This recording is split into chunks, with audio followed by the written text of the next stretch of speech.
The following is a non-profit video meant for educational and entertainment purposes only. None of the music, pictures, or video clips are mine, but the sources where I found them are cited. Please enjoy.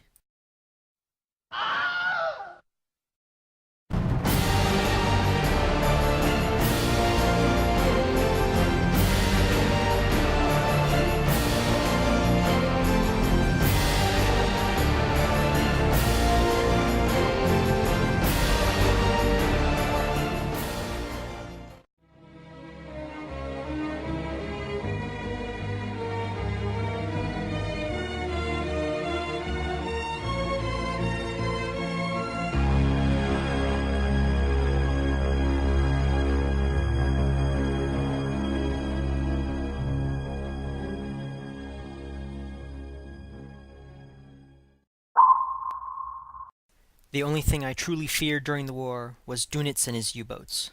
Winston Churchill. Let's think about that for a second. Out of everything that the Nazis threw at Great Britain over the war, the Blitz, Tiger tanks, V-2 missiles, the only thing that made Winston Churchill afraid for Great Britain's future was the work of this man here, Karl Dönitz. He wore quite a few hats over World War II. He started out as the commander of the U-boat fleet, moved up to become commander of the whole Kriegsmarine in January 1943 after Raeder resigned, and then became the last president of the Third Reich after Hitler killed himself. And Churchill had good reason to fear this man and his U-boats. They nearly brought Great Britain to its knees with that most insidious of siege tactics, starvation.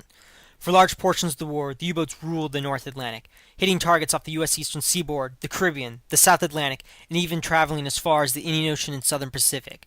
But at the end, they fell, and they fell hard. How did the U-boat, that weapon which inspired such fear and nearly brought Great Britain to its knees, fail? Well, I'm getting ahead of myself. To start with, let's turn the clock back a bit. Alright, now picture this. The year is 1939. Hitler's been busy gobbling up bits of Europe, and now he thinks Poland will make a shiny new addition to the Third Reich.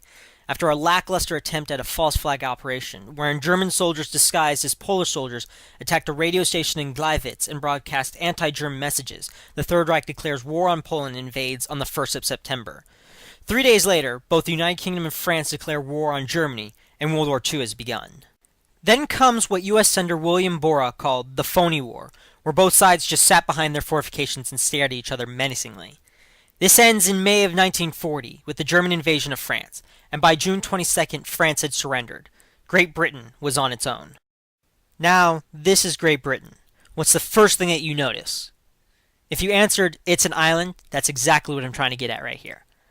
This has come in handy for Great Britain in its past. It makes it very difficult to invade because you have to come overseas, which has a whole host of problems starting with, in this case, having to go through the Royal Navy first. A chancy problem to be sure, as a whole lot of Britain's enemies have learned to their dismay over the years. Unfortunately, this strength also comes with a pretty big drawback. Like all industrialized island nations, Great Britain is reliant upon overseas imports of vital necessities such as food, fuel, and raw materials to survive. As both they and Imperial Japan learned to their dismay during this war, those lifelines are pretty vulnerable to being cut.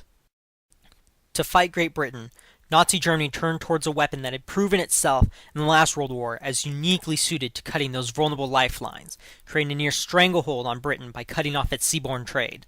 This was the Unterseeboot, more commonly known as the U-boat. With this weapon, Germany became the terror of the North Atlantic, sinking mass numbers of Allied shipping and nearly driving Britain to its knees through lack of necessary goods such as food, fuel, and weaponry, all of which were imported from overseas, whether from British colonies or made in the United States.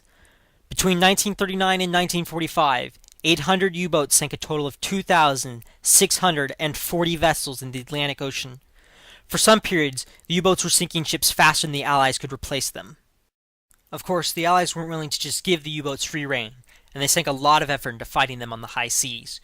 Numerous tactical and technological innovations were devoted to finding and sinking the U-boats while denying them their prey, from the adoption of the convoy system to create safety in numbers, to improved models of sonar to locate U-boats in any possible conditions. Slowly yet surely, these innovations turned the tide of the Battle Atlantic against the courageous, yet outmanned and outgunned U-boats.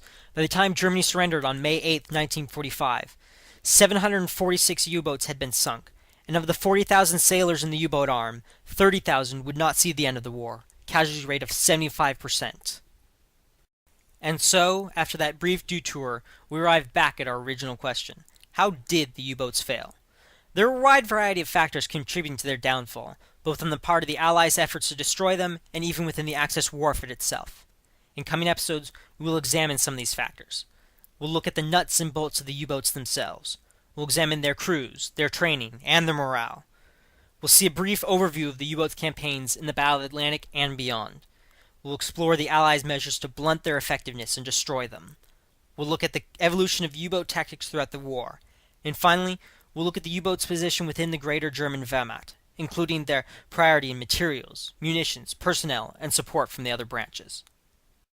These were the sources used for the creation of both this video and the research paper that preceded it. If you ever want to learn more than what I've presented here, I highly recommend that you check some of these out.